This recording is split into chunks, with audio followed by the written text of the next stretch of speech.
Bienvenue et merci beaucoup aux supporters de la chaîne ainsi qu'à ceux qui visitent la chaîne pour la première fois et qui ont aimé le contenu.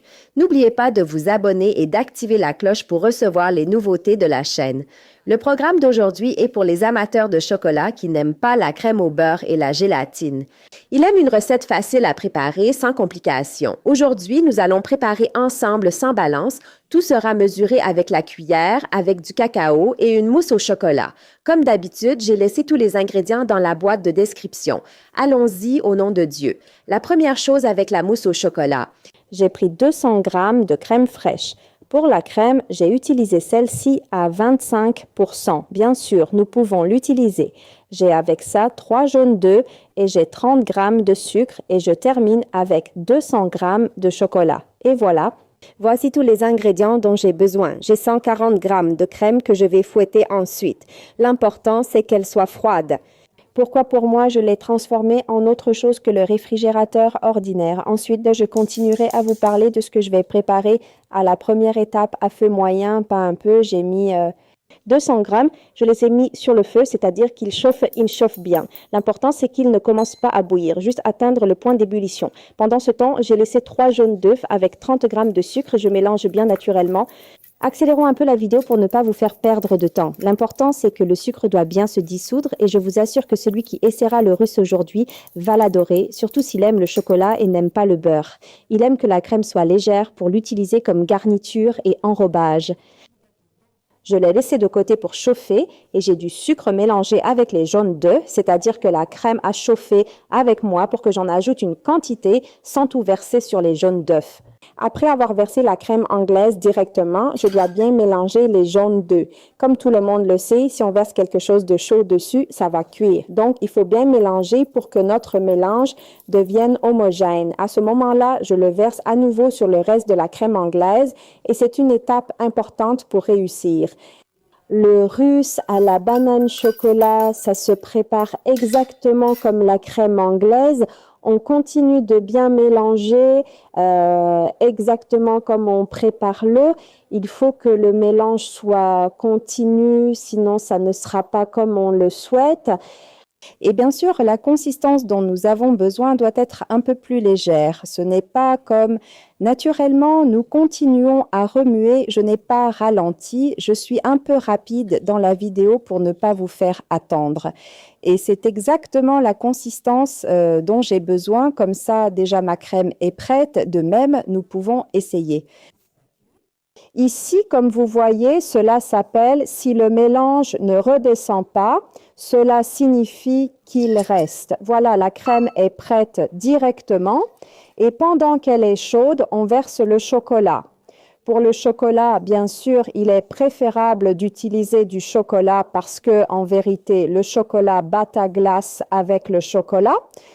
C'est cette préparation que je mélange bien pour faire fondre le chocolat avec moi rapidement, une chose qu'ils ne font pas. Bien sûr, ici, je vais la laisser refroidir tranquillement. Et entre-temps, je vais préparer 140 g de crème fraîche. Pour la crème fraîche, nous utilisons celle à 30%, mais nous pouvons utiliser celle que vous avez vue avec moi. J'ai pris 140 g. L'important, c'est qu'elle soit bien froide. Je l'ai mise environ 45 minutes. Entre 45 minutes et 1h30, on ne la laisse pas au réfrigérateur et ainsi on peut l'utiliser.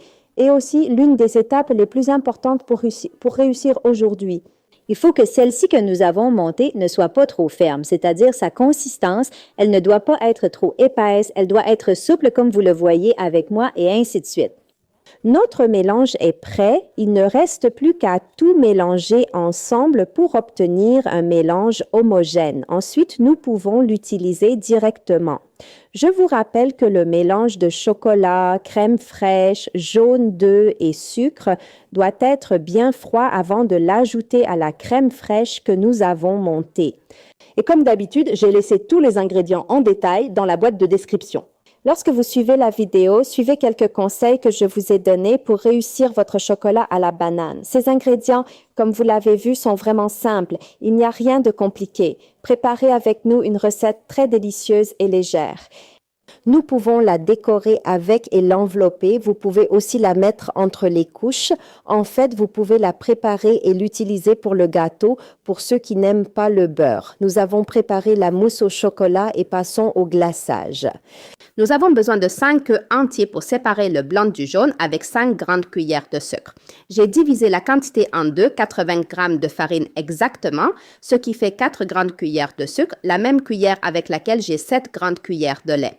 Lait ordinaire, c'est-à-dire ni froid ni chaud, et avec 5 grandes cuillères d'huile végétale que vous pouvez remplacer par 50 g de beurre fondu que vous laissez refroidir un peu avant de l'utiliser. Et ainsi, il ne me reste que le cacao, il y en a 7 grammes. Commençons au nom de Dieu. La première chose, comme je vous l'ai dit au début de la vidéo, est d'utiliser 5 œufs entiers. Nous séparons le blanc du jaune. Pour les œufs, il est préférable de les sortir du réfrigérateur à l'avance pour qu'ils soient à température ambiante. Ensuite, avant de commencer à travailler avec les blancs d'œufs, j'ai 2 cuillères et demie de sucre. En tout, nous avons 5 cuillères de sucre. J'ai divisé la quantité en deux, la première moitié pour travailler avec les blancs d'œufs et la deuxième moitié pour travailler avec les jaunes. Le sucre, on ne l'utilise pas tout de suite, sinon les blancs d'œufs ne montent pas et on n'obtient pas la meringue dont nous avons besoin pour obtenir le résultat. Cette mousse, c'est le moment où nous commençons à ajouter le sucre. De même, nous ne l'ajoutons pas en une seule fois, nous essayons de le diviser en environ 3 fois. Bien sûr, j'accélère un peu dans la vidéo pour ne pas vous faire attendre trop longtemps. Et bien sûr, c'est l'étape la plus importante pour obtenir le résultat léger que nous souhaitons.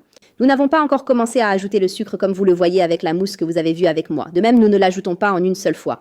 Bien sûr, j'accélère un peu la vidéo pour ne pas vous faire attendre. Et c'est exactement cela. Le résultat que je veux, c'est ça. C'est exactement la consistance. Le mélange doit être visible. Ainsi, le blanc d'œuf a bien fonctionné. Je mets de côté. Regardez avec moi. Pour que ça vous vienne. Comme je vous ai dit, léger, nous devons obtenir cela déjà. Quand je retourne le bol, ça ne tombe pas, ainsi nous assurons que c'est comme il faut. Mettons de côté et passons ensemble au blanc d'œuf. Pour le blanc d'œuf, il n'y a pas de problème. Pour le sucre, je vais ajouter toute la quantité d'un coup, c'est vendu. Vous pouvez ajouter un cake ou un zeste de vanille comme vous le souhaitez. Pour ma part, j'ai utilisé de la vanille liquide. Vous pouvez la remplacer par un sachet de sucre vanillé à mélanger avec le sucre ordinaire. De même, c'est le moment d'ajouter un peu d'huile de bergamote. Ça se marie très bien avec le cacao. Pour le sucre, comme je vous l'ai dit, on l'ajoute d'un coup, il n'y a pas de problème. Nous travaillons ici avec le jaune d'œuf pour éclaircir sa couleur. Pour nous, la couleur peut vous sembler un peu foncée. Mais ici, comme vous l'avez vu au début de la vidéo, j'ai mélangé certains ingrédients, donc la couleur est un peu plus foncée.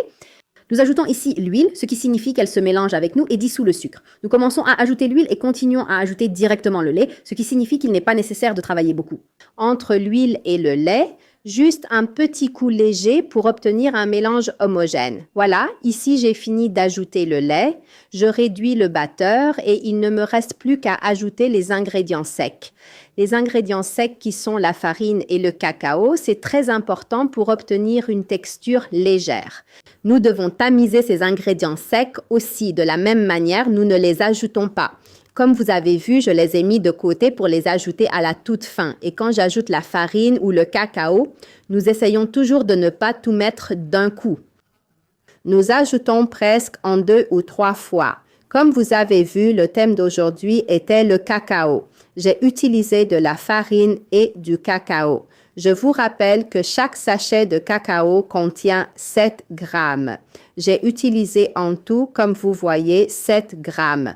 J'ai utilisé en tout environ 14 à 15 grammes. Si vous voulez le faire uniquement avec de la farine, vous pouvez utiliser de la farine et à ce moment-là, utiliser 5 grandes cuillères de farine. Comme je vous l'ai dit au début de la vidéo, nous pouvons nous passer de la balance. Tout est mesuré avec la même cuillère.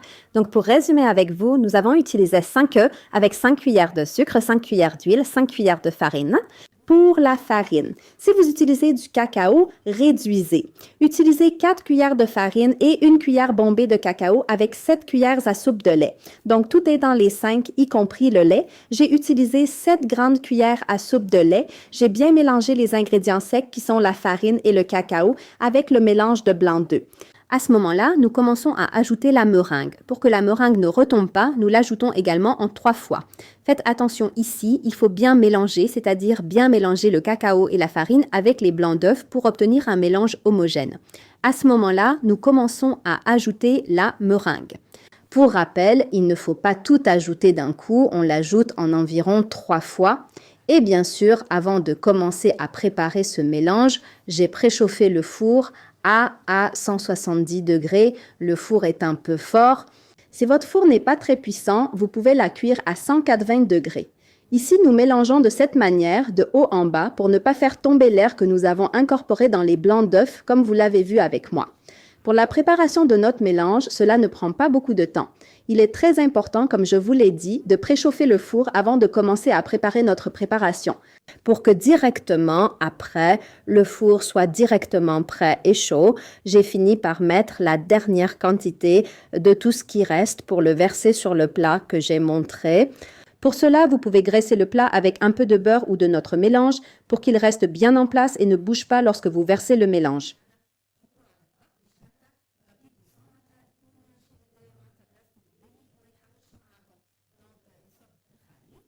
Et il ne reste plus qu'à le mettre au four que je vous ai dit avoir préchauffé à 170 degrés pour le laisser cuire pendant 10 minutes. C'est le gâteau génoise et pas plus de 10 à 12 minutes.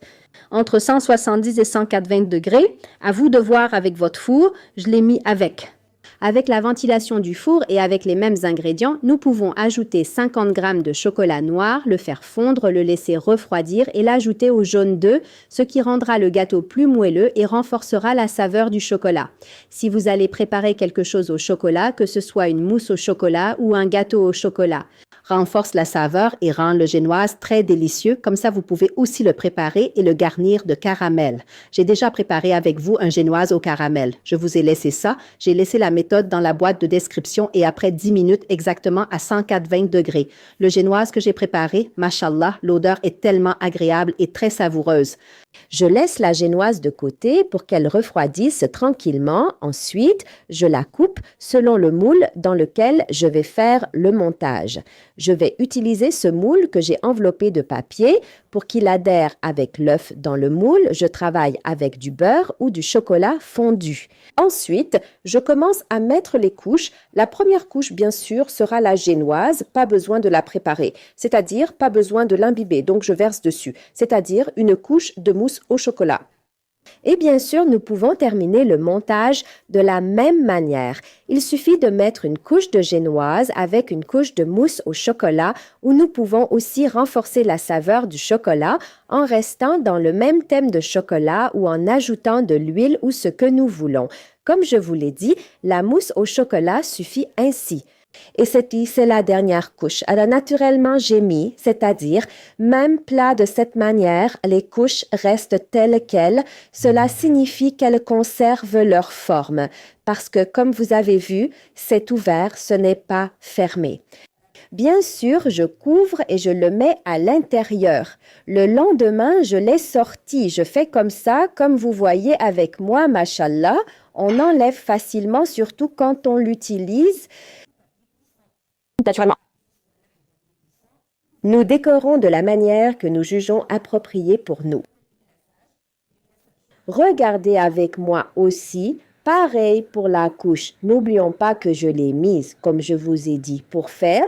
Quant aux ingrédients, nous avons besoin. Je l'ai ajouté sur. Et on termine avec une grande cuillère de miel. Pour le miel, on peut le remplacer par 20 à 25 grammes de beurre. Mélangez bien le tout jusqu'à obtenir un mélange homogène.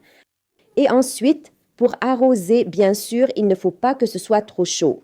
Naturellement, en remuant, il va refroidir avec nous. Après, il ne te reste plus qu'à l'envelopper et ainsi nous aurons terminé le nôtre, masha'Allah. Je vous invite ou je partage avec vous, vraiment c'est venu.